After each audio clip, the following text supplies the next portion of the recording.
بين حين وآخر يطلع لنا بعض اليمنيين في مواقع التواصل الاجتماعي ويقولون إن منطقة جيزان السعودية ومنطقة عسير السعودية ومنطقة نجران السعودية أصلها يمنية وإنها مستأجرة.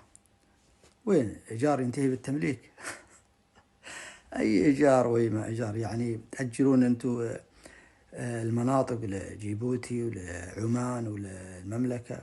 هذا ما يعقل وليس من المنطق.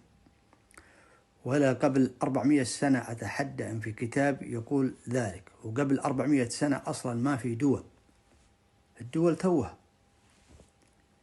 فأزيدك من الشعر بيت: علما أن الدولة المتوكلية اليمنية في عهد الإمام يحيى استقلت من الحكم العثماني عام 1918 واستلمت الدولة عام 1926، وبنى الإدريسي أمارة في جازان وكان يحكم الحديدة.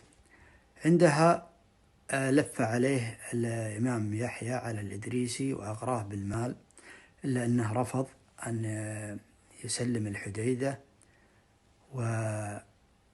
وكان يطمع إلى جيزان الإمام يحيى. فصارت المعاهدة المعروفة عام 1345 ورسمت الحدود. عندها سلم الإدريسي الحكم للملك عبد العزيز، وتولى الملك عبد العزيز المناوشات الخارجية مع الدول ورسمت الحدود. هذا هو الواقع وهذا هو المنطق وهذا هو التاريخ. أما تدلسون في مواقع التواصل الاجتماعي على العامة بتاريخ مزور ومزيف فما أحد يرضى.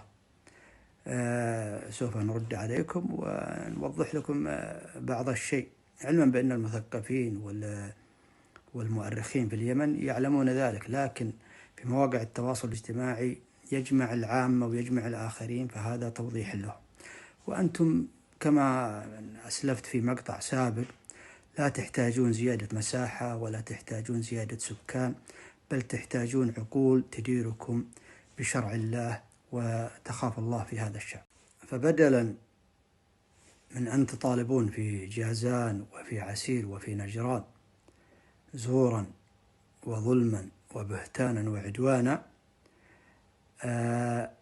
المفروض عليكم أنكم تحمدون الله أن المملكة العربية السعودية لم تطالبكم باستعادة الحديدة التي كانت في حكم الإدريسي. هذا هو التاريخ وهذا هو المنطق وهذا هو الواقع. أما أنا عني شخصيا لو أسلم رئاسة الجمهورية اليمنية لن أرضى بها، لأني ولله الحمد في موطني معزز مكرم المملكة العربية السعودية، ولن نرضى بحكام سوى حكامنا أدامهم الله وحفظهم آل سعود، وعلى رأسهم خادم الحرمين الشريفين الملك سلمان بن عبد العزيز وولي عهده الأمير محمد بن سلمان.